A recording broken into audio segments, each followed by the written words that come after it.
Yes, so Raila Odinga wants to have his cake and eat it at the same time, and that is the hypocrisy that Martha Karua is calling out. Yesterday, Martha Karua took her time to lecture one Raila Odinga regarding the kind of politics that he's trying to play on Kenyans, because Raila Odinga decided to take his stand or to take his position in the broad-based government as a supporter of President William Samoei Ruto. And in the recent turn of event, he moves around Kenya telling people that he's not in government. There is a video doing round on social media, Raila Odinga saying that he's not in government, he doesn't attend government meeting, and he say he's in the opposition. And that's the kind of hypocrisy that Martha Karua is pointing out, because Raila Odinga's politics was for opposition, but in the recent turn of event, he decided to have a handshake with President William Samoei Ruto in what they termed as broad-based government. Remember, before that, Raila Odinga had said that those people or those so-called experts who decided to move in and support President William Samoei Ruto did so out of their own volition and not out of coercion, or it wasn't a party position. But Kenyans kept on insisting that there was no way ODM chair or the ODM deputy chair would move in and support President William Samoei Ruto without the party leaders' blessings. Kenya said that we are not going to be played, but we are reading the politics that Mr. Raila Odinga was trying to play around with Kenyans.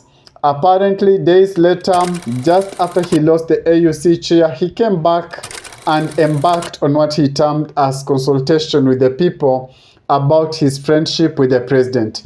Raila Odinga moved to Western Kenya, he moved to Nyanza, he moved to Kisii, he moved to Eastern, he moved to Coast region in what he termed as consultation with his supporters, and he tried to understand his position. Apparently, even when he was doing so, there were analysts, or there was some rumors underground that was saying that he had already done a pact with the president, and whatever he was doing was just doing things in a reverse order. He was trying to formalize a decision, or trying to formalize a decision that he had already made with the president. And apparently, after signing the pact with President William Samoei Ruto, one of the demands that the opposition had sent or submitted to President William Samoei Ruto was the NADCO report. And it is important to note that a key on the NADCO report was the audit of the 2022 general election. We don't know how that will play out, if they're going to audit it or not. Also, there was this that IEBC should be properly constituted. Kudos to that. The president is doing exactly that. He has already submitted the names that are now under scrutiny or under interview before they appoint the chair.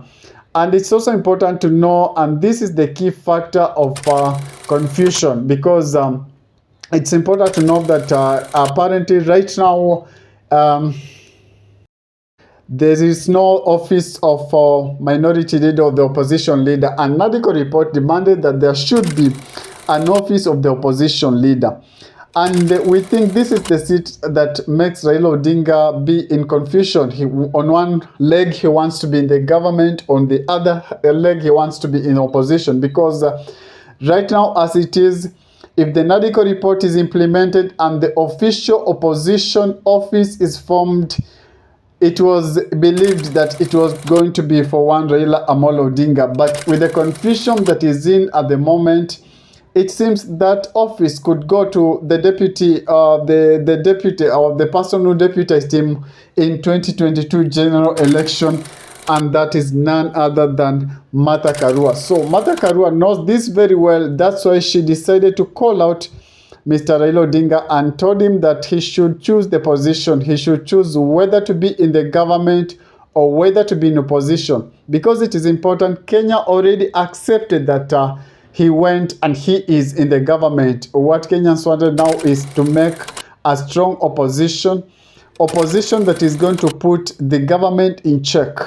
And it's also important to note that Raila Odinga politics ever since has been the politics of opposition. So moving away from that particular position to move into the government is what is giving Mzee a headache.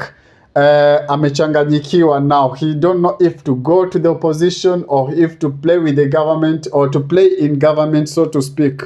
And that's the confusion that is so evident, and Kenyans are calling out that particular confusion. Another important point to note about Raila Amolo Odinga is how he decided to move into the government and said he's not going to dissolve his party. He's genius. Give it to him, because apparently Mudavadi decided to dissolve his party and he's now gnashing his teeth silently because he has to sing the gospel of UDA. And remember, coming 2022, Mudavadi was this guy that said that his manifesto was not in tandem with the UDA manifesto. Mudavadi made a sarcastic joke when he said that he took a bottle and put it upside down and said that that is what it meant by bottom-up approach, and people went laughing. He said that he's not going to board that kind of narrative, but a few weeks later he jumped in. Politicians are politicians, and he said that the manifesto are in agreement with that, with what he had decided. So Raila Odinga knows that very well, because when you dissolve your party, you kind of lose your bargaining power, or you lack a say on the table. And he has said that his ODM is not going to dissolve, but is going to enter into a coalition agreement or a coalition pact as an independent entity and not as a dissolved party. So give it to Mzee. Mzee is wise. Mzee learns from history, because history is very unkind to those people who dissolved the party and chose to support the government. History is filled with the examples of people who suffered. Rigiji suffered the same fate after being impeached.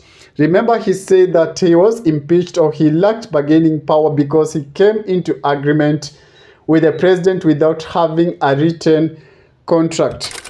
If it is your first time on my channel, could you kindly just spare a moment of your time and hit that subscription button and put on a notification bell as well, so that when I do subsequent videos, you'll not miss out. Adios.